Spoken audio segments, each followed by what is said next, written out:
Assalamualaikum warahmatullahi wabarakatuh. Pertemuan kali ini kita akan membahas penelusuran referensi belajar. Jadi ada beberapa langkah di dalam melakukan penelusuran referensi belajar. Yang pertama adalah rumuskan informasi. Jadi sebelum kita melakukan penelusuran, kita harus tahu dulu apa topik atau permasalahan yang akan kita cari. Nah, selanjutnya kita tentukan keyword atau kata kunci dari apa yang akan kita cari tersebut. Keyword ini berguna agar search engine yang kita gunakan itu bisa memahami, dan juga kita bisa lebih spesifik mencari referensi atau bahan-bahan yang kita butuhkan. Selanjutnya, cari sinonim. Sinonim atau persamaan kata ini penting sekali, sehingga kata-kata yang kita cari itu betul-betul akurat, karena ini terkait juga dengan istilah-istilah. Beberapa istilah kadang-kadang berbeda secara keilmuan atau secara penyebutan, tetapi penulisannya sama. Termasuk juga di sini akronim atau singkatan. Beberapa akronim menunjukkan membentuk suatu kata yang berbeda artinya atau berbeda maknanya. Nah, hal ini penting sekali. Beberapa kata ini kadang-kadang berupa kata-kata yang hanya dimengerti oleh bahasa-bahasa keilmuan tertentu. Misalnya keilmuan medis atau kesehatan di sini. Tinggi, abdomen, akral, anterior, posterior, atau cervical. Yang keempat, tentukan pendekatan penelusuran yang akan dilakukan dengan memilih alat penelusuran yang tepat.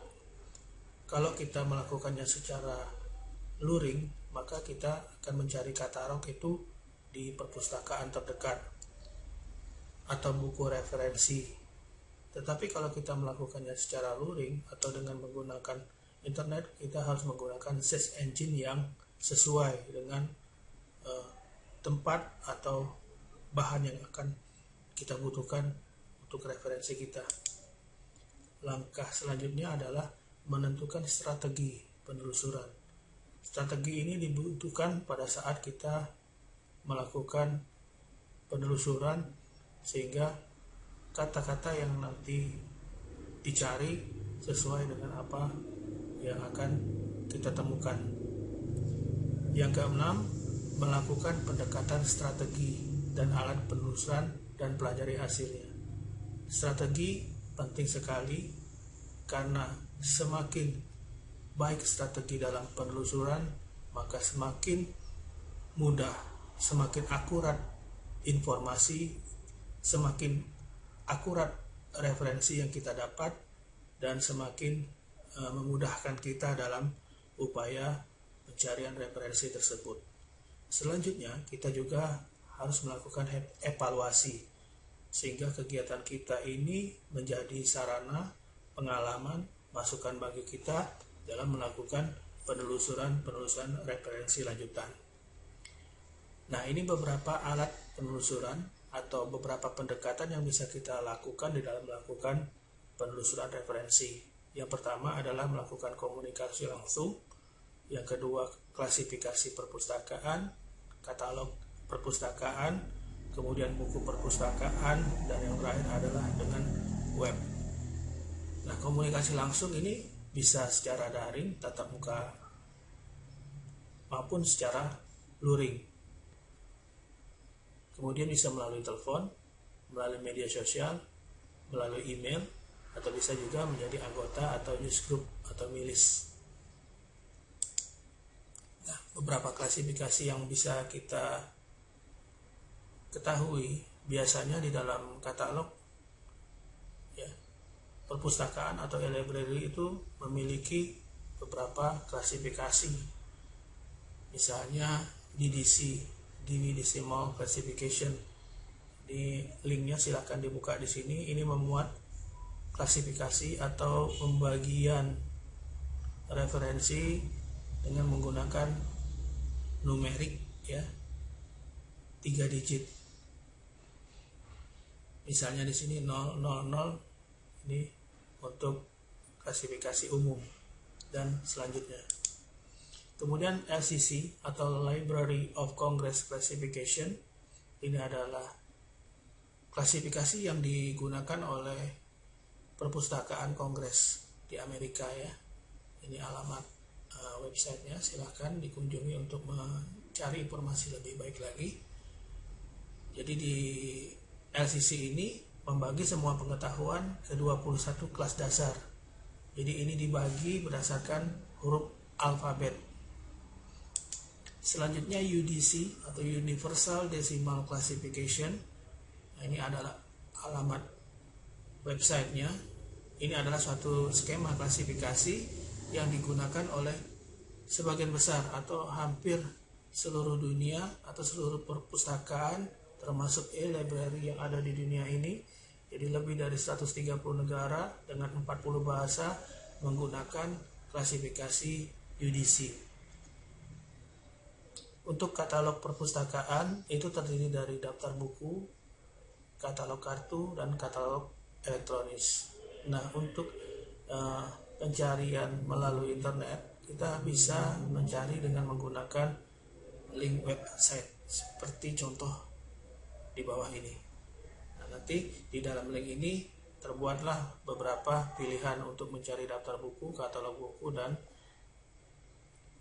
yang lain-lain seperti ini ya.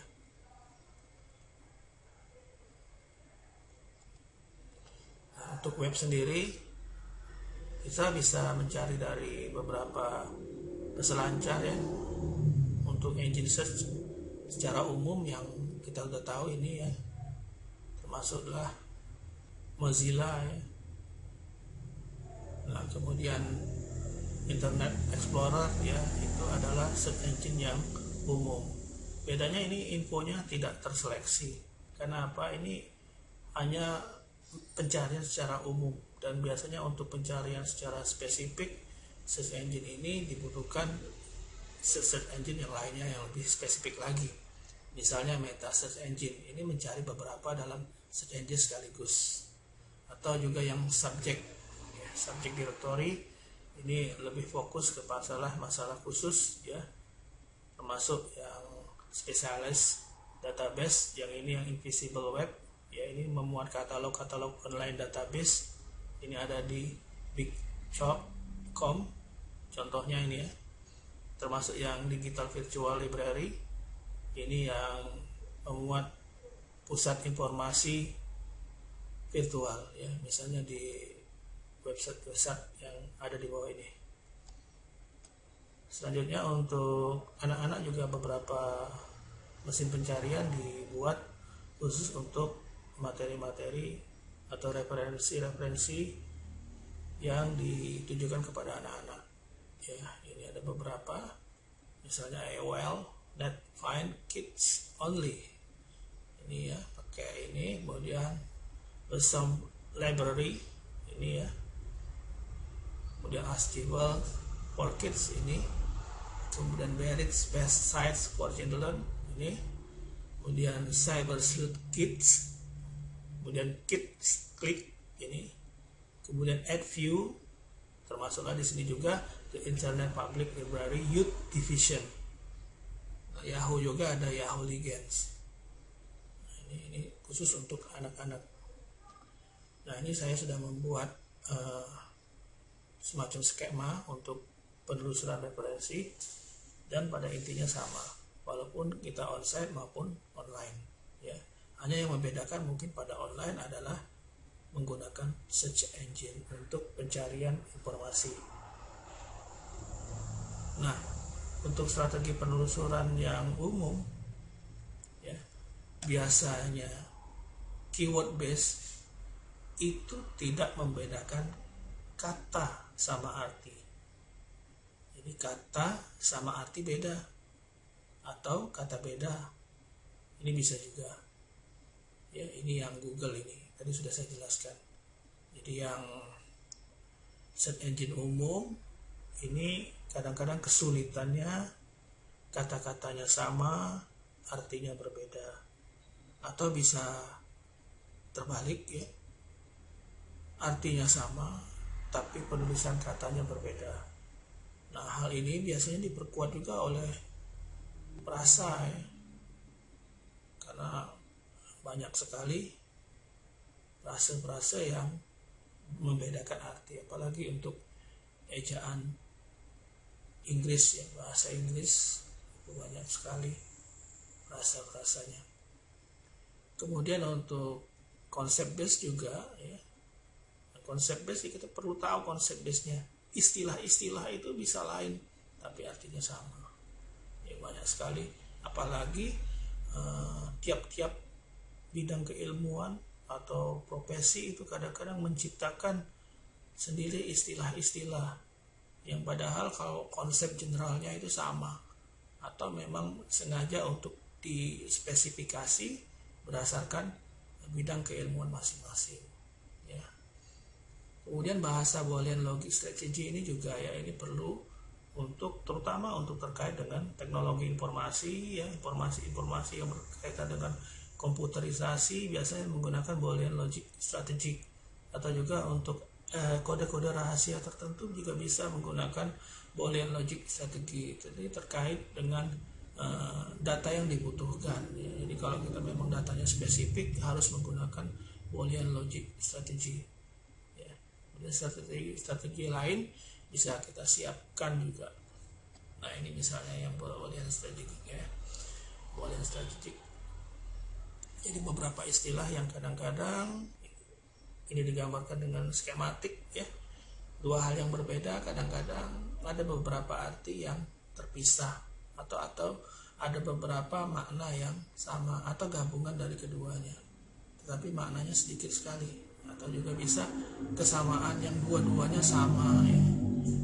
Jadi di sini maksudnya dua kata ini ya, Briggs and Wood ini bisa jadi hanya satu makna kecil yang ada di dalamnya, atau hubungannya sangat sedikit, atau bisa juga dengan kata N ya, kata N dianalogikan sebagai suatu kesamaan yang benar-benar kedua belah kata ini atau kedua belah pihak ini saling berhubungan penuh, atau justru sebaliknya and not atau or not atau without ini juga bisa seperti ini ya, berhubungan tapi hanya sebagian, atau berhubungan bahkan tidak sama sekali berhubungan, sedikit sekali berhubungan ya, walaupun konotasinya mungkin dua kata ini bisa menjadi satu istilah.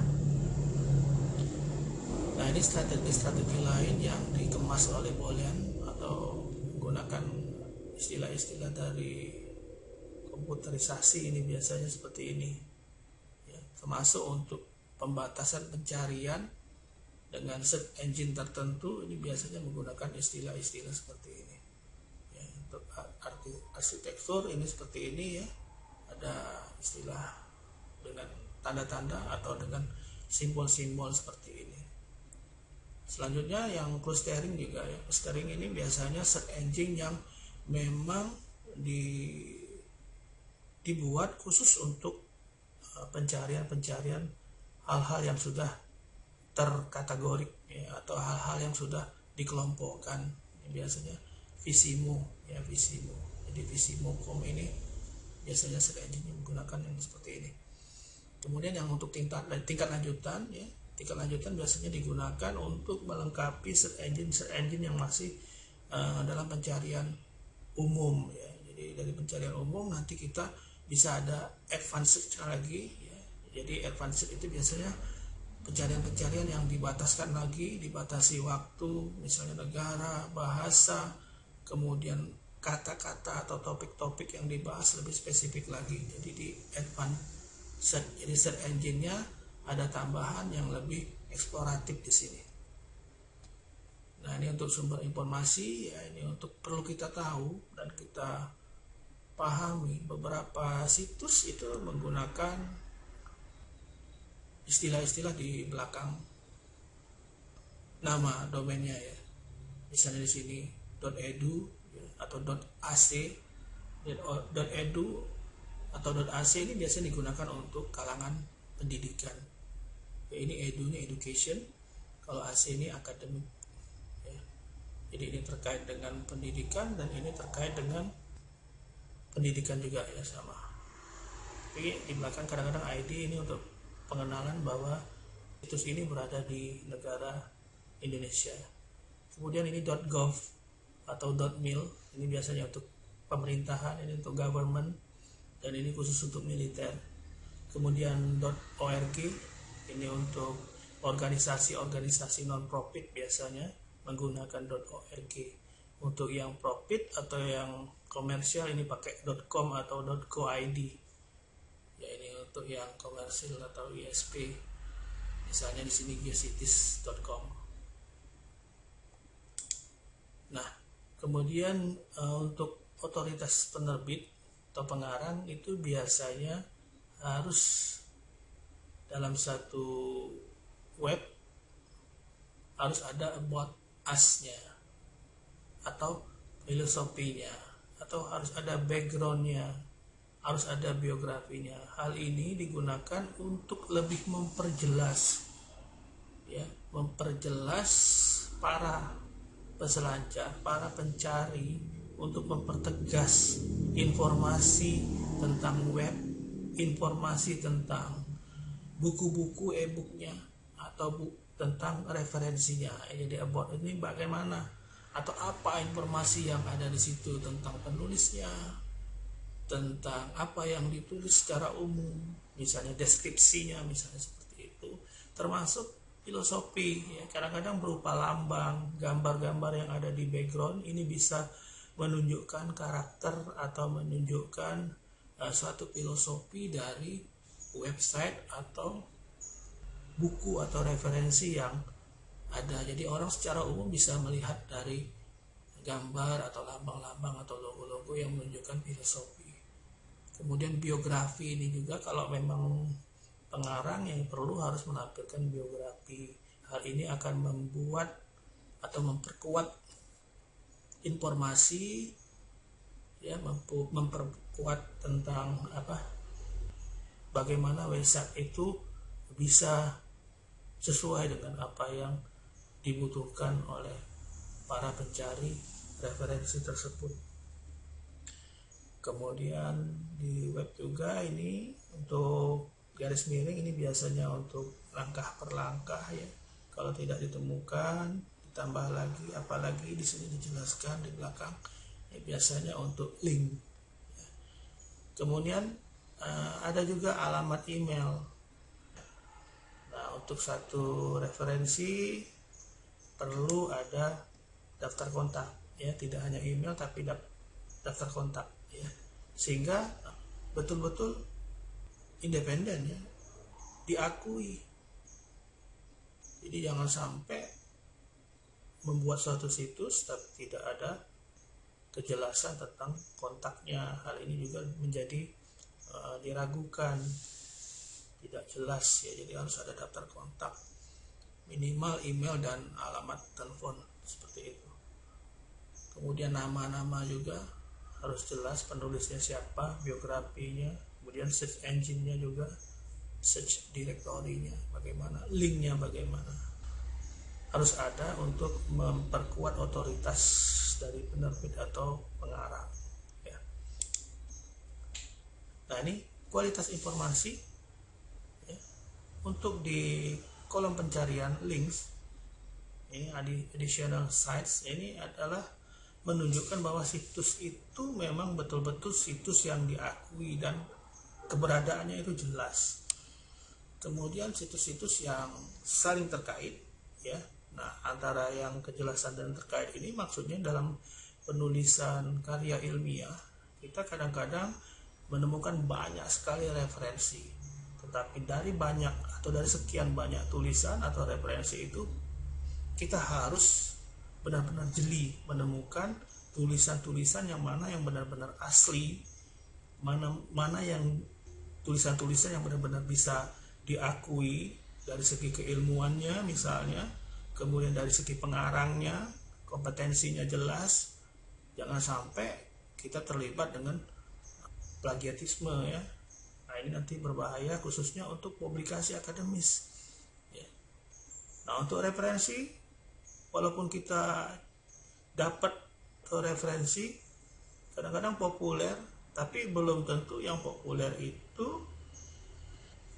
referensi yang baik, ya belum tentu. Kadang-kadang yang populer itu juga harus salah satunya harus dilihat dulu. Kalau dia mengambil tulisan itu dari orang lain, kalau dia mengutip pendapat dari referensi tertentu, seharusnya di dalam tulisannya itu ada daftar pustakanya, ada daftar referensinya, ya, sehingga tidak membuat orang lain menjadi bingung dengan pernyataan. Apalagi kalau ada statement di situ, ada pandangan, ada pendapat. Nah, jangan sampai setiap penulis atau penulis itu berpendapat tapi tidak melalui referensi, tidak melalui klarifikasi, jadi pendapat sepihak. Nah, ini untuk kalangan ilmiah ini nanti diragukan. Kalau dia berlawanan bisa melanggar hak cipta, ya. Apalagi sekarang sudah ada haki, ya. Jadi undang-undang tentang haki, hak atas kekayaan intelektual, sehingga apapun yang merupakan hasil karya intelektual seseorang, ketika kita mengambil baik sebagian apalagi seluruhnya, itu harus melalui izin atau ada kaidah-kaidah atau aturan-aturan tertentu bagaimana cara mengutipnya. Jadi nggak sembarangan, supaya kita nanti nggak dicap sebagai copy paste, ya. Termasuk yang di search engine juga, ya. Ini perlu dilampirkan di tulisan referensi kita, ya. Jadi kalau buat daftar pustaka kita ngambil dari internet, dari satu website tertentu, ini harus dilampirkan, ya, dilampirkan linknya di situ, nama judulnya, termasuk juga tanggal di sini.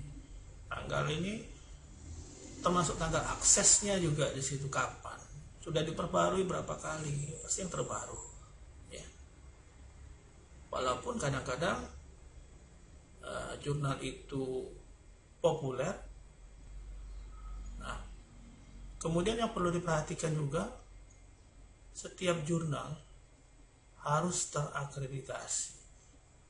Jadi jurnal ilmiah yang menjadi referensi itu harus terakreditasi.